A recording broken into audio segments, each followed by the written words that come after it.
6 friends in New York. Spacious flat. No politics, no precarity, just banter and loyalty. And endless coffee. You too can be young, broke, and still live like this in New York City if you are charming and white. A show about nothing, but it teaches you everything. Sitcoms like this taught a global audience to speak English. Clean New York, safe America. Friendship is your family.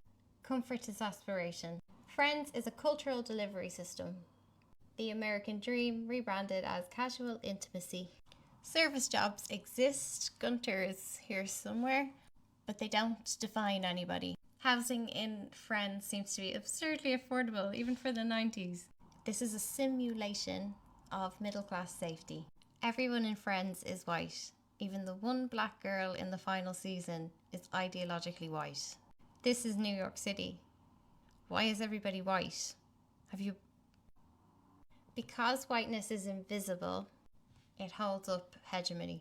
The global viewer just absorbs that this is normal, this is neutral, this is how life is supposed to be. It's just a happen chance on location that they're all white in New York City. Even in the background.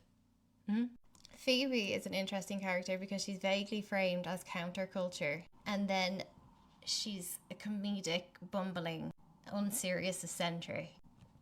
The deepest one of the lot of them becomes your comic relief. Jobs exist, but they're vague. I think Rachel works in fashion. Nobody knows what Chandler does. But it doesn't matter because it's affording the lifestyle, whatever it is. They seem to have constant free time. Big apartments, beautiful clothes. They never have any struggles with healthcare. Friends simulates permanence and nostalgia in the American dream.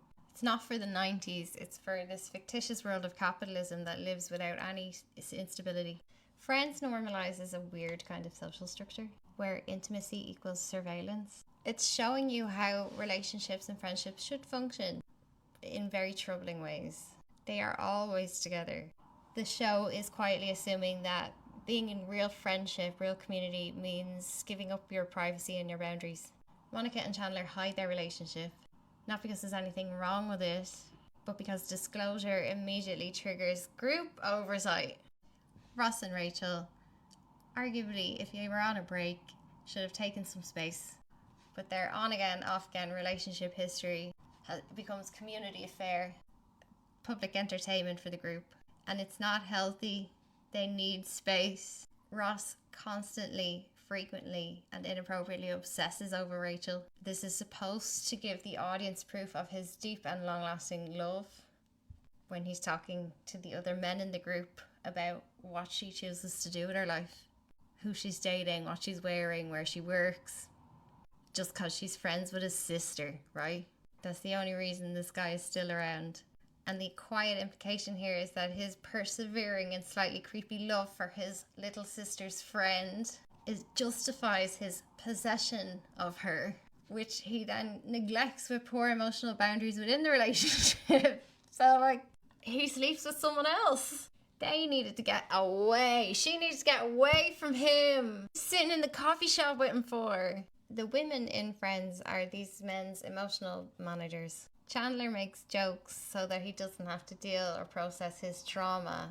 But to compensate for his disassociation, Monica has to be twice as comforting and basically parents him.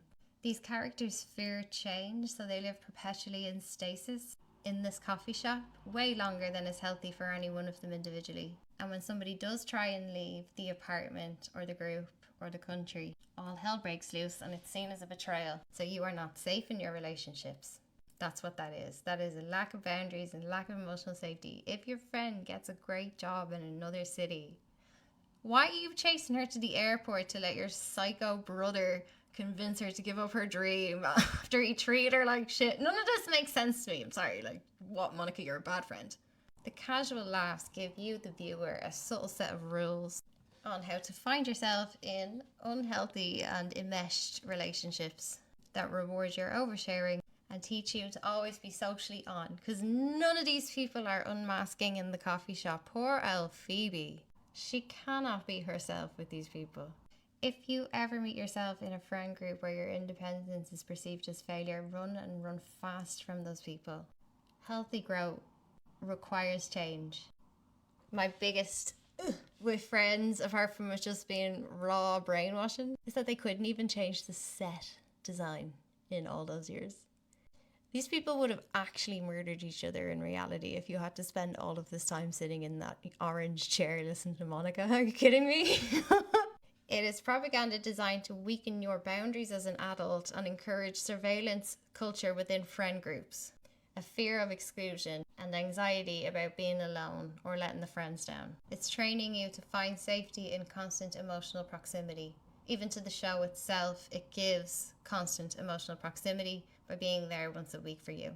It means you'll stay plugged in to friends, updates, platforms. Your fear of missing out will drive consumption. You won't be able to stand on your own. You'll need constant reassurance. Can't make a decision without the friends. That will go on to sell you a load of self-help books later because you crave belonging and you think that belonging and acceptance is what valid community looks like. The community is actually in large part thanks to Gunther because Central Perk stood the test of time. And if these guys would stop hogging the chair, maybe the community could have grown and flourished and gave safety and support to other people. And when Rachel went to Mars, she would have met new people and had her life fulfilled and her brain expanded, and she could have come back and checked into the coffee shop. Humans do not need force, they need proximity. Just need you to actually be there.